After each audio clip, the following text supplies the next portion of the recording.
It's Monday the 13th of March and what a day of contrast it's been.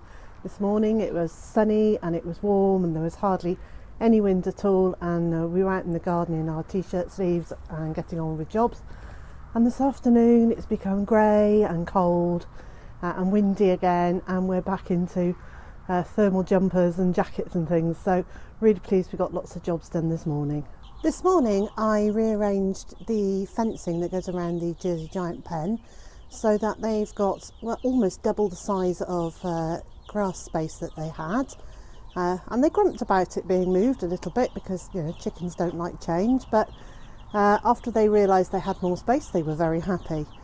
And Mr J has got the lawnmower out for the first time this year and done quite a long cut, leaving the grass quite long, over the lawns and some of the area out in the chicken field.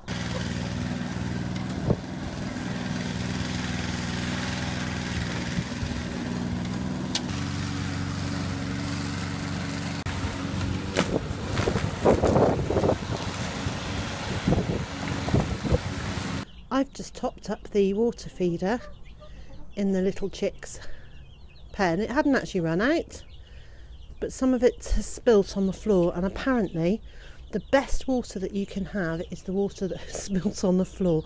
They're going absolutely bonkers for it.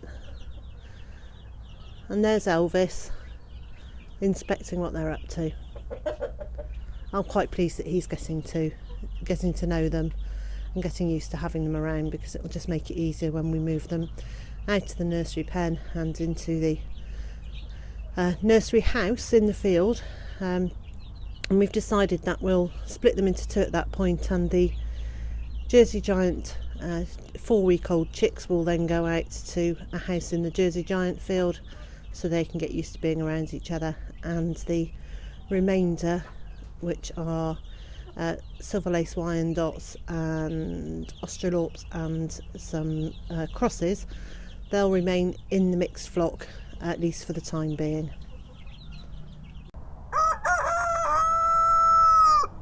So what I've done out in the chicken field is to move the chicken wire netting that was around the Jersey Giant's pen. And where it was in a line, basically going up with the trees that I've planted there. And I've moved it, I've extended it so it goes out. So it goes out to a corner here.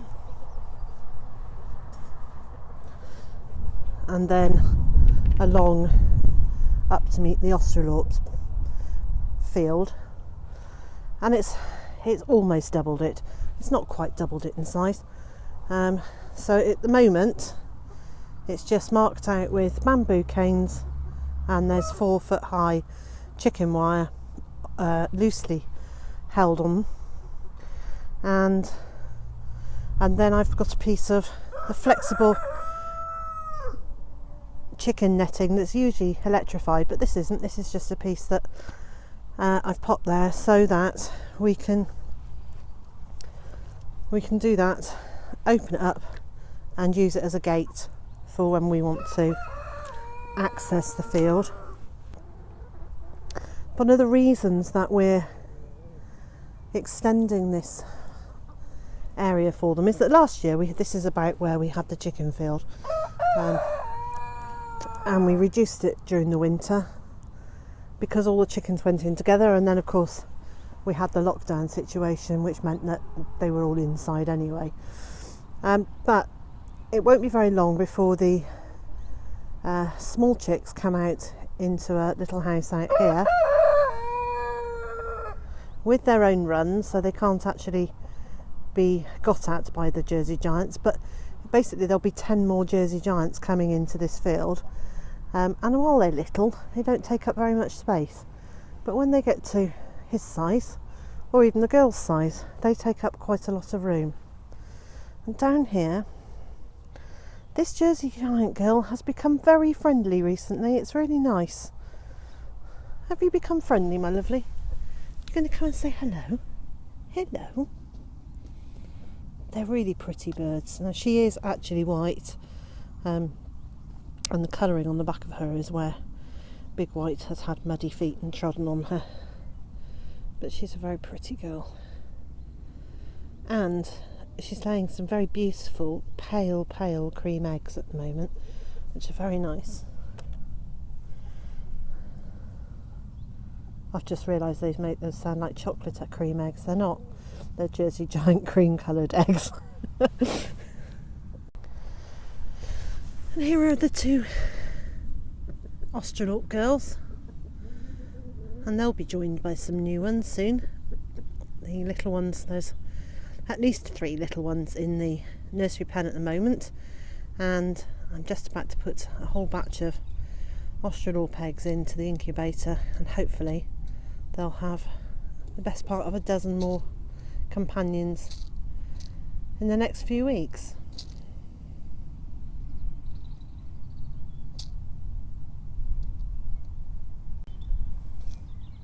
The boy of this group, the cockerel over there, although he's standing in the run that I made a few weeks ago, he can actually get out of there. He's choosing to stand in there because he's on guard. He's guarding the entrance to the house because Dieselet's in there laying, and the birds all seem to stand on guard when their girls are laying just to make sure that they're safe, which I think is lovely. I think that's a really nice thing that birds do. And cockerels often seem jolly wasted, or they seem a bit useless in a flock if you're not breeding from them. Well, we are breeding from them, so for us that's fine, but I think I'd choose to have a cockerel anyway because they're so good at taking care of their girls. They find food, they protect them, they alert them when they think there's danger. They are jolly good fellas to have around. Now that Mr. J has cut the lawns, we have a nice pile of grass cuttings here, and those will no doubt just keep on coming throughout the summer. But it means that I can start compost making. So I've got these 2 bays here, one that has a chair in it for me to sit and watch the chickens, but I'll move that. And one there. And one there that's just got some cuttings from the curly kale, or the red kale, and a few hydrangea heads. But I'll move those and shred them. So I have these 2 compost bays, and I'm going to do a bit of an experiment. I'm going to try and build the heaps with an equal amount of stuff in them, and then with one of them I'm going to use a compost accelerator on it, and the other one I'm not, and just see if it makes any difference. So I've got the two bays that I'm going to build in, using the different brown and green materials we've got, and then I'm hoping, health permitting, that I will turn this compost heap over into that bay, and then I can turn the compost heap that's here into the middle bay, and if I get the energy I'll do them back again as well. Because turning the compost puts air into it and helps mix all the ingredients together and makes a better compost. So it won't be very long and I can start compost making for the year. If you're enjoying my vlogs, please leave a comment below, like the videos, and of course don't forget to subscribe.